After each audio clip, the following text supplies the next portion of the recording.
266 एक और मौत। छुटकी ने थोड़ी देर के बाद कहा, एक शरीर ठंडा हो जाता है जब उसका खून सूख जाता है, लेकिन मैंने सोचा था कि ये सिर्फ इसलिए है क्योंकि हम वहां देर से पहुंचे थे। लगता है ऐसा कुछ नहीं है। शरीर का तापमान इतनी जल्दी नहीं गिरता। शायद ऐसा वैम्पायर की वजह से हो सकता है, रुद्र ने कहा। छुटकी ने अपना सिर हिला दिया। उसने आरव की तरफ देखा और अनुमान लगाते हुए कहा, सच्ची बात तो यह है कि मुझे अभी भी कुछ चीजों पर कंफ्यूजन है। कौन सी चीजें? आरव ने पूछा। उसकी बहन लक्ष्मी खून की बहुत ज्यादा कमी होने की वजह से मरी थी, तो रिपोर्ट में उसकी मौत का कारण अचानक दिल का दौरा क्यों बताया गया? सभी दस्तावेज उसकी मौत के कारणों को सही ठहराते हैं और उनमें कुछ भी शक की बात नहीं है, लेकिन यही चीज इसे और भी अजीब बनाती है, क्योंकि बूढ़े हर्षवर्धन हमसे कभी झूठ नहीं बोलते। उन्होंने खुद उस घटना को देखा था, छुटकी ने कहा। आरव ने उसकी बात के बीच में ही कुछ एहसास किया। हमें रिया की लाश को पुलिस के पास नहीं भेजना चाहिए था। आरव ने महसूस किया कि उसने एक गलती कर दी थी। कोई बात नहीं, वो कहते हैं ना, चोर कितना भी शातिर हो उसकी दाढ़ी में तिनका रह ही जाता है। उस वैम्पायर ने गलती से ही सही लेकिन हमारे लिए एक क्लू छोड़ दिया है। छुटकी की आंखों में एक चमक थी, जो उसे समझदार दिखा रही थी। इस वक्त भी काम पर हो। हमारा दिन का काम तो खत्म हो चुका है, एक काफी सुंदर पुलिस वुमन ने फॉरेंसिक डॉक्टर से पूछा। डॉक्टर ने एक लाचार मुस्कुराहट के साथ कहा, आर्केन यूनिवर्सिटी के जंगल में एक लड़की मिली थी, उसके गले में छेद थे।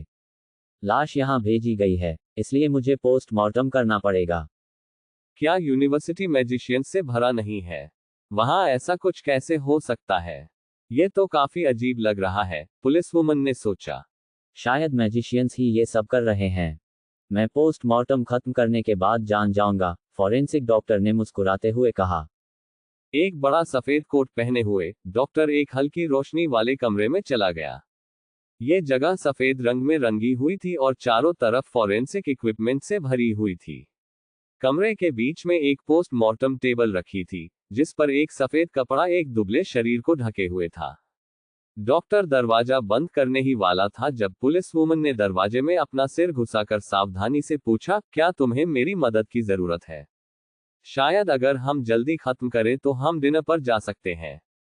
बिल्कुल, मैं भी थोड़ा भूखा हूँ। डॉक्टर के चेहरे पर एक मुस्कान उभर आई। पुलिस वुमन ने सिर हिला दिया, तो मैं तुम्हारे खाने के लिए कुछ ले आती हूँ। कोई बात नहीं, तुम यही मेरे साथ रुको। नीरज की मुस्कुराहट धीरे धीरे एक अजीब मुस्कान में बदल गई। नीरज के ये कहते ही उसने तुरंत पुलिस वुमन को दीवार के खिलाफ जोर से धकेल दिया। पुलिस वुमन के दीवार से टकराते ही उसे चक्कर आने लगे। उसने खुद को बचाने की कोशिश की ही थी कि तभी ठंडे होठों ने उसके गले पर जोर से दबाव डाल दिया। उसे यंग और हैंडसम फॉरेंसिक डॉक्टर काफी पसंद आ गया था, और वो आज रात उनके रिश्ते को थोड़ा आगे बढ़ाने की सोच रही थी। लेकिन उसने ये कभी नहीं सोचा था कि लड़का उसे इतनी बेरुखी से जवाब देगा। उसने सोचा था कि वो पहले आराम से खाना खाएंगे और फिर आगे कुछ होगा, क्योंकि उसे इतना रुखा और सख्त व्यवहार पसंद नहीं था। अचानक होठों के बीच से दो नुकीले दांत बाहर निकले और सीधे पुलिस वुमन के गले में धंस गए। उसका शरीर एकदम से सख्त हो गया और उसके चेहरे पर दर्द की एक हल्की सी झलक दिखाई दी। आदमी का गला हल्का सा हिला क्योंकि खून उसके नुकीले दांतों के जरिए उसके पेट में जा रहा था। नीरज लालच भरे अंदाज में उस औरत का खून चूस रहा था। उसे हाल ही में वैम्पायर बनाया गया था। अभी तक उसने अपनी जंगली प्रकृति और खून की लालच को अच्छी तरह से कंट्रोल नहीं किया था, इसलिए वो अपने भोजन का मजा लेते समय अपने शिकार की स्थिति पर नजर रखना भूल जाता था। कभी कभी वो अपने शिकार के खून को पूरा चूस लेता था। उसे हाल ही में वैम्पायर बनाया गया था और अभी तक वो अपनी जंगली प्रवृत्ति और खून की प्यास को ठीक से कंट्रोल नहीं कर पाया था। इसलिए जब वो अपने खाने का आनंद लेता तो अपने शिकार की हालत पर ध्यान देना भूल जाता था। कई बार तो वो अपने शिकार का सारा खून चूस लेता था। उसके सीनियर ने कहा था कि ये एक बुरी आदत थी, क्योंकि इससे हंटर्स उनका आसानी से पता लगा सकते थे। लेकिन नीरज को लगा कि सीनियर एक छोटी सी बात को बेवजह बड़ा बना रहे थे। अपनी शक्तियों के साथ वो आसानी से हंटर्स को अपने इशारों पर नचा सकते थे। आखिर उन्हें हंटर्स से डरने की क्या जरूरत थी?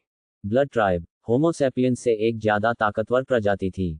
इंसान उनके लिए सिर्फ खिलौने और खाना थे, लेकिन जिस तरह से उनका सीनियर उन्हें सिखाता था, उससे ऐसा लगता था कि ब्लड ट्राइब के लोग छुपे हुए चोरों की तरह थे, जिनके पास अपनी असली पहचान छिपाने के सिवाय और कोई दूसरा रास्ता नहीं था।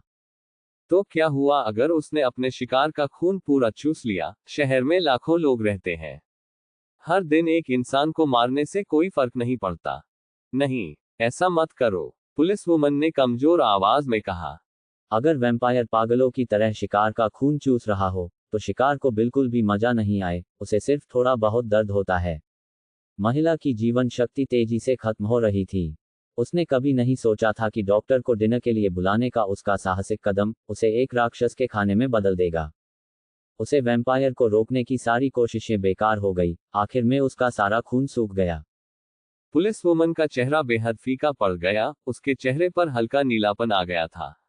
उसका शरीर सिमट गया, उसके कपड़े अब ढीले पड़ गए थे।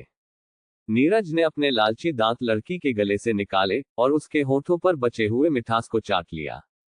उसकी आंखों में इस बात का कोई अफसोस नहीं था कि उसने एक इंसान को जान ले ली थी।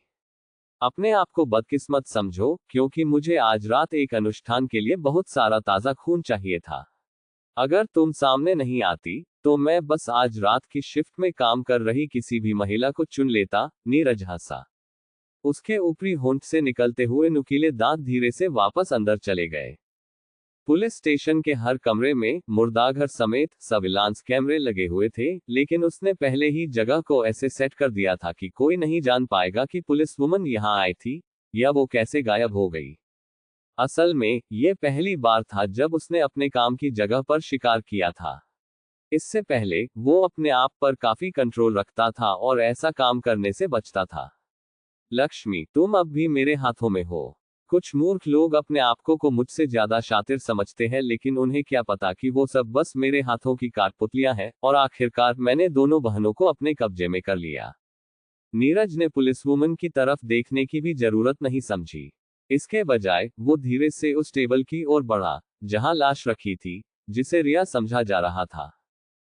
पुलिस स्टेशन के सामने वाली एक गली में एक वोल्फ जैसा क्रिएचर तेजी से दौड़ रहा था। जब उसके रास्ते में कोई रुकावट आई, तो उसने दीवारों पर दोनों तरफ से छलांग लगाते हुए उन्हें पार कर लिया। शिट, वो मर गई। छुटकी, जो स्विफ्ट स्टार वुल्फ पर सवार थी, उसने अपने नोटबुक जैसे कंप्यूटर की स्क्रीन को घूरते हुए कहा। आरव के चेहरे पर भी शिकन आ गई। उसने सोचा था कि वैम्पायर अपनी पहचान छिपाए रखेगा ताकि मासूम जिंदगियों को बचाया जा सके, लेकिन थोड़ी ही देर में उसने फिर से एक हत्या कर दी। ये वैम्पायर पूरी तरह से बेकाबू और बिना किसी के लिए हमदर्दी का था। जैसे ही उन्होंने वैम्पायर की पहचान का अंदाजा लगाया, छुटकी ने तुरंत पुलिस के डेटाबेस में सर्च किया और उस युवा फॉरेंसिक डॉक्टर को ट्रैक कर लिया। भले ही वैम्पायर ने कैमरों में कुछ गड़बड़ी की हो, छुटकी, जो कि एक कंप्यूटर एक्सपर्ट थी, आसानी से सिस्टम में घुसपैठ कर गई और सर्विलांस नेटवर्क तक पहुंच गई। जैसे ही उसे एक्सेस मिला, उसने देखा कि वैम्पायर उस पुलिस वुमन पर हमला कर रहा था। लड़की की दुखद मौत हो चुकी थी, लेकिन रिकॉर्डिंग सबसे बड़ा सबूत बन गई, जिसने वैम्पायर के लिए बचने का कोई रास्ता नहीं छोड़ा। रुद्र ने रिकॉर्डिंग हंटर यूनियन को सौंप दी है, लेकिन हमें उसे जल्द से जल्द गिरफ्तार करना होगा, नहीं तो रिया खतरे में पड़ सकती है, छुटकी ने आरव से कहा। आरव ने सिर हिलाया। समय बहुत कम था। उन्हें तुरंत इस घिनौने वैम्पायर को पकड़ना था और रिया को बचाना था, इससे पहले कि बहुत देर हो जाए। 267 रिचुअल पूरा हुआ। नॉर्थ कंट्री क्लब के तहखाने में वाइन की बोतलों को रैक पर लाइन से लगाया गया था, लेकिन ज्यादातर रैक खाली थे। कुछ महंगी वाइन बोतलें बहुत ध्यान से रखी गई थीं, उन पर जरा भी धूल नहीं था। तहखाना साफ सुथरा और शांत था, बिल्कुल बार के शोरगुल से अलग। यहाँ पूरी तरह शांति थी। तहखाने के अंधेरे में कभी कभी एक टिक टिक की आवाज आ रही थी। तहखाने के बीच में एक गोल टेबल रखी गई थी। टेबल के बीच का गोल हिस्सा खाली था, जैसे उसके बीच के गोल हिस्से को काटकर अलग कर दिया गया हो। इसी टेबल पर एक दुबली पतली लड़की बंधी हुई थी, मानो वो किसी प्राचीन, डरावने रिचुअल के बीच में हो। उसकी कलाई पर एक गहरा कट लगा हुआ था, और टिक की आवाज उसकी नसों से टपकते खून की थी। खून जमीन पर गिरकर एक अजीबोगरीब आकार बना रहा था, जो नक्काशीदार दरारों के बीच एक चक्र में बदल रहा था। जैसे जैसे खून की मात्रा बढ़ती गई, इस अजीब से डायग्राम से एक बुरी शक्ति की मौजूदगी और भी मजबूत होती गई। वो शक्ति लगातार रिया के शरीर में जाती जा रही थी और उसके शरीर में बदलाव ला रही थी। उसका मुंह दर्द से हल्का खुला था और साफ दिख रहा था कि उसके बीच के 2 दांत धीरे धीरे लंबे हो रहे थे। जब कोई इंसान धीरे धीरे खून खोता है तो 40% खून खो देने पर उनका जीवन खतरे में पड़ जाता है। रिया को नहीं पता था कि उसने कितना खून खो दिया है, लेकिन उसे ये साफ था कि नीचे बने अजीब डिजाइन में गिरने वाले खून का हर बूंद एक अजीब गैस में बदलकर उसके शरीर में वापस आ जा रहा था। शायद उसका खून खराब होता जा रहा था। दर्द इतना ज्यादा था जैसे वो एसिड में डूबी हुई हो। आसपास का पूरा वातावरण अंधेरे में डूबा हुआ था। सिर्फ खून की टपकने की और उसकी सांसों की आवाज सुनाई दे रही थी। रिया के लिए हर एक पल कई सालों के बराबर महसूस हो रहा था और वो खुद को एक ऐसे इंसान की तरह महसूस कर रही थी जो अंधेरे कोने में अपनी मौत का इंतजार कर रहा हो। Cut cut cut. पैरों की आवाजें साफ और तेज थी जैसे वो तहखाने में गूंज रही हो। रिया ने थोड़ा सा होश में आते हुए अपने दिल में घृणा की भावना महसूस की। उसे एहसास हुआ कि वो इंसान कौन था। ये वैम्पायर नीरज ही हो सकता था। वो उसे अपनी तरह बनाना चाहता था, उसे ये बताना चाहता था कि वैम्पायर का जीवन काल इंसानों से लंबा होता है। सबसे जरूरी बात, वो हमेशा जवान दिख सकते हैं। अगर वो ऐसे कुछ में बदल गई तो वो एक सेकंड भी जिंदा नहीं रहना चाहती थी। रिया। एक आदमी की काफी जानी पहचानी आवाज आई। रिया चौंक गई और उसके दिल में खुशी की लहर दौड़ी।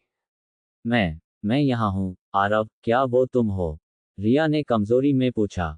हाँ, मैं हूँ, मैं। आरव जल्दी से रिया के पास पहुंचा। जब उसने देखा कि रिया का खून बह रहा है, तो उसने जल्दी से उसे खोला और उसके घावों का इलाज किया। अपने साथ उसने कुछ ब्लड सीरम्स भी लाए थे ताकि उसका खून फिर से भरा जा सके।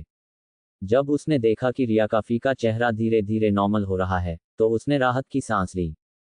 छुटकी ने समझदारी से सुझाव दिया था कि पुलिस स्टेशन में वैम्पायर नीरज को पकड़ने की कोशिश करने के बजाय क्लब की तलाशी लेनी चाहिए।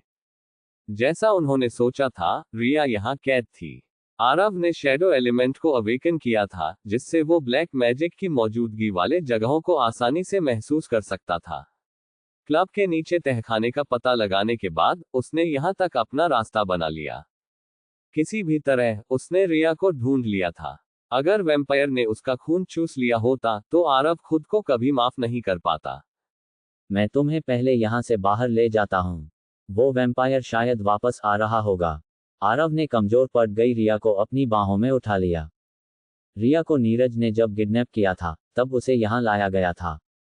शुक्र है कि रिचुअल एक बार में सिर्फ एक बूंद खून को ही संक्रमित और बदल सकता था, जिससे आरव और छुटकी को रिया को बचाने का मौका मिल गया। थैंक्स आरव, रिया ने आंसू भरी आवाज में कहा। आखिरकार उस मजबूत लड़की ने अपना कमजोर पक्ष दिखा दिया। उसने अपना सिर उस आदमी के कंधे पर टिका दिया, जिसे वो सिर्फ आधे महीने से ही जानती थी। मैं एक हंटर हूँ, तुम्हें बचाना मेरा फर्ज है, आरव ने सच कहा था। भले ही रिया उसकी दोस्त हो या ना हो, आम इंसानों को बुरी शक्तियों से बचाना ही उसका फर्ज था। आरव बहुत ही सावधानी से बाहर निकलने की कोशिश कर रहा था। जैसा कि छुटकी ने बताया था, ये वही जगह लग रही थी जहां उस परिवार के वैम्पायर एक दूसरे से मिलते और बातचीत करते थे। इसलिए यह मुमकिन था कि आसपास और भी वैम्पायर हों। अगर आरव उनमें से किसी से भी टकरा जाता तो उसके लिए यहां से निकल पाना बहुत मुश्किल हो जाता। रिया अभी भी सिसक रही थी, लेकिन किसी कारण से उसके आंसू बाहर नहीं आ रहे थे। उसने आरव को मजबूती से पकड़ लिया और आरव इसे महसूस कर रहा था। उसकी ठंडी बॉडी जब आरव की गर्म और मजबूत शरीर से टकराई तो उसने खुद को आरव से थोड़ा दूर कर लिया। वो नहीं चाहती थी कि उसकी वजह से आरव की जिंदगी में कोई परेशानी आए। आखिरकार आरव सिर्फ उसकी मदद दया के चलते कर रहा था। लेकिन जब एक लड़की खुद को बहुत कमजोर और असहाय महसूस कर रही होती है तो एक छोटी सी मदद भी उसके लिए किसी बड़े सहारे जैसी लगती है। जब आरव ने उसे उठाया तो उसे महसूस हुआ कि पिछले कुछ दिन कितने मुश्किल थे, लेकिन ये उसके लिए सबसे सुकून भरा पल था।